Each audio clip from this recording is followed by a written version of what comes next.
ইরাকে এক নাস্তিকের জন্ম হয়েছিল, মাজুসি নাস্তিক মুলহিদ। সে বলে বেড়াচ্ছিল আমি স্রষ্টায় বিশ্বাস করি না, কারণ স্রষ্টা দেখা যায় না। ইরাকের লোকেরা বলল আমাদের একজন ইমাম আছে, নাম নু'মান ইবনে সাবিত। কি নাম? নু'মান ইবনে সাবিত, যাকে আমরা ইমাম আল আযম আবু হানিফা বলে চিনি। সবাই বলল তুমি যে স্রষ্টারে খুঁজে পাও না, আমাদের ইমাম তোমারে স্রষ্টা দেখায় দিবে। সুবহানাল্লাহ পড়ে। সে বলল ঠিক আছে, তাহলে তোমাদের ইমামরা আসতে বলো। কবে? সামনের জুমাবারে ঠিক ভর দুপুরে, দুপুর 2টার দিকে জুমার নামাজের পরে আমিও আসবো, তোমার ইমামও আসবে, ডিবেট হবে। দেখি আমি স্রষ্টার বিপক্ষে আর তোমাদের ইমাম স্রষ্টার পক্ষে, দেখি কে জিতে যায়। এই ডিবেট দেখার জন্য হাজার হাজার মানুষ এসেছে ইরাকের কুফা নগরীতে। হাজার হাজার মানুষ এসেছে। ওই নাস্তিকও এসেছে যে আল্লাহকে বিশ্বাস করে না, স্রষ্টাকে বিশ্বাস করে না। সবাই এসেছে। আসে নাই শুধু ইমাম আবু হানিফা। নাস্তিক কয় তগো ইমাম ডরাইছে। কি বলে? তোদের ইমাম ভয় পেয়েছে। উনি এসেছেন 1.5-2 ঘন্টা দেরি করে। 1.5 ঘন্টা দেরি করে যখন উনি আসলেন, নাস্তিক বলে আপনার সাথে কোনো কথা নাই, আপনার তো সময়ের জ্ঞানই নাই, আপনার সাথে কিসের আলাপ? ইমাম আবু হানিফা বললেন আইন্দি ওযর, আমার ওযর আছে। কি ওযর? তিনি বললেন আমি যখন ঘর থেকে বেরোই আমার বাড়ির সামনে বিশাল এক নদী পড়ে যায়, আর এই নদী পেরোতে আমার নৌকা ব্যবহার করতে হয়। আজকে এসে দেখি নৌকাও নাই, মাঝিও নাই, কিছু নাই। কিভাবে পার হবো? হঠাৎ দেখলাম নদীর পাশে বিশাল বড় গাছ, গাছটা হঠাৎ এমনি এমনি 2 টুকরা হয়ে গেল। গাছ থেকে বিশাল কাঠের তক্তা বের হয়ে গেল। তক্তাগুলো অটোমেটিক্যালি জোড়া লেগে নৌকা হয়ে গেল। এই নৌকা মাঝি ছাড়া সা করে আমার সামনে চলে এলো। আমি নৌকায় বিসমিল্লাহ বলে বসে পড়লাম। হঠাৎ নৌকা আমারে টান দিয়ে ওপারে নিয়ে এলো। তারপর আমি আপনার এই ময়দানে ছুটে এসেছি। এই যে গাছ কাটা, তক্তা হওয়া, নৌকা হওয়া, মাঝি ছাড়া চলা, এই প্রসেসিং হতে আমার 2 ঘন্টা সময় লেগেছে। I am extremely sorry for that. আনা আসিফ জিদ্দান, আমি দুঃখিত। নাস্তিক নেতা বলে তোকে ইমাম গাঞ্জা খাইছে। কি খাইছে? তোদের ইমাম মাজনুন, জুন্না আলাই, মাথার তার সিরা নিয়ে যা। ইমাম আবু হানিফা বললেন ময়দানে আমারে গালি দিলেন কেন? পাগল বললেন কেন? তার সিরা বলে ডাকলেন কেন? মাজনুন শব্দ ব্যবহার করলেন কেন? মার্জিত ভাষা ব্যবহার করতে শিখেন। নাস্তিক বলে কেমন কথা আপনি বলেন?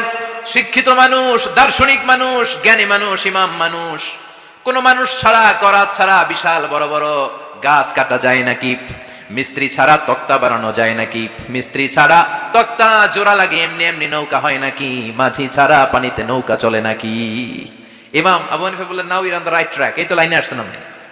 এই লাইনে আনার জন্য তো এত গল্প, লাইনে আনার জন্যই তো এত স্টোরি আমি মেক করলাম। আপনার কথা থেকেই যদি ধরি, করাত ছাড়া গাছ কাটা যায় না, এমনি এমনি তক্তা হয় না, এমনি এমনি নৌকা হয় না, মাঝি ছাড়া নৌকা এমনি এমনি চলে না, তাহলে আকাশ কেমন করে এমনি এমনি হলো? জমিন কেমন করে এমনি এমনি হলো?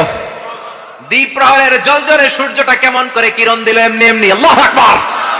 কেমন করে নবমণ্ডল ভূমণ্ডল সৃষ্টি হলো? কেমন করে দিন শেষে রাত্রি আসে, রাত্রি শেষে দিন আসে? ওইটা যদি এমনি এমনি না হয়, মহাবিশ্বের এই সুন্দর বসুন্ধরার সবকিছু কেমন করে এমনি এমনি হয়? নাস্তিক কয় হায় হায়, আসলেই তো আমি একটা উল্লুক্কা পাঠা, আসলেই তো আমি হাদারাম, এইভাবে তো ভেবে দেখি নাই। আসলে তো এগুলো এমনি এমনি হয় না। Someone is controlling everything in the world. একজন মহা শক্তিধর মহা এমডি আছে, এমডি ম্যানেজিং ডাইরেক্টর, মহা ব্যবস্থাপক, সব ব্যবস্থাপকদের বড় ব্যবস্থাপক। চিৎকার করে বলেন তিনি কে?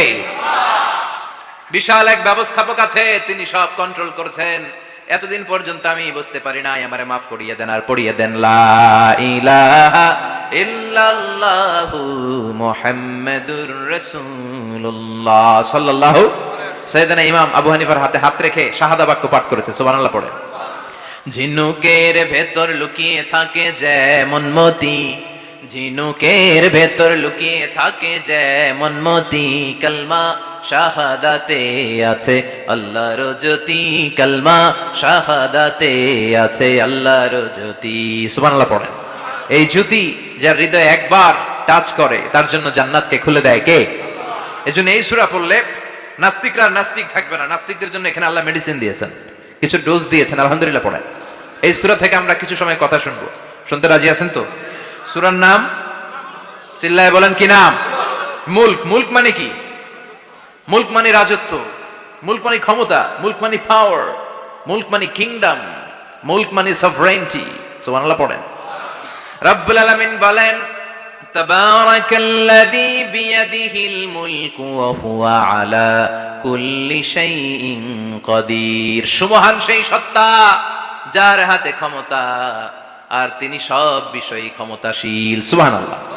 তাবারাকাল্লাযী বিয়াদিহিল মুলক, মহামহিম সে সত্তা, সুমহান সে সত্তা, বিয়াদিহিল মুলকু, যার হাতে ক্ষমতা। ক্ষমতা কার হাতে? চিৎকার করে বলতে হবে, কার হাতে? নাকি আমাদের হাতে, না সরকারের হাতে, পুলিশের হাতে, র্যাবের হাতে, মাশরাফির হাতে, হিরো আলমের হাতে? ক্ষমতা কার হাতে? ক্ষমতা শুধুমাত্র একজনের হাতে। চিল্লায় বলেন, তিনি কে? আল্লাহর হাতে ক্ষমতা, আর তিনি হচ্ছেন সকল ক্ষমতার উৎস, centre of the all powers. সব ক্ষমতার উৎস কে? নাকি জনগণ? আমরা কিন্তু এটাই শিখি, এদেশে আমাদেরকে রাষ্ট্রীয়ভাবে শিখানো হয়, এটা রাষ্ট্রীয় কুফরি। সকল ক্ষমতার উৎস জনগণ নয়, সকল ক্ষমতার উৎস কে? উনি ক্ষমতার উৎস, তিনি ক্ষমতাশীল, মহা ক্ষমতাধর, তার ক্ষমতার সাথে কারো তুলনা হয় না। আমাদের কি ক্ষমতা আছে? কথা বলেন। বল্লা পোকার কামড় খাইছেন? হ্যাঁ, মৌমাছি কামড়াইছে? মৌমাছি কামড়াইলে চিল্লাচিল্লি শুরু করে, তো কি ক্ষমতা আছে আপনার? বল্লা কামড় মেয়েরা দেয় দৌড়ে ধরে যে মার, মইটাও পারি না। কুত্তায় কামড়াইলে আমরা কুত্তারে কামড়াইতেও পারি না। কথা বলেন। আমরা নাকি ক্ষমতার মালিক। পিছন থেকে কেউ যদি বলে হুজুর সাপ, মজা করে বলছি, এতই ভয় পাইছি। আসলে যদি ফাঁস করে আসতো সব দৌড়।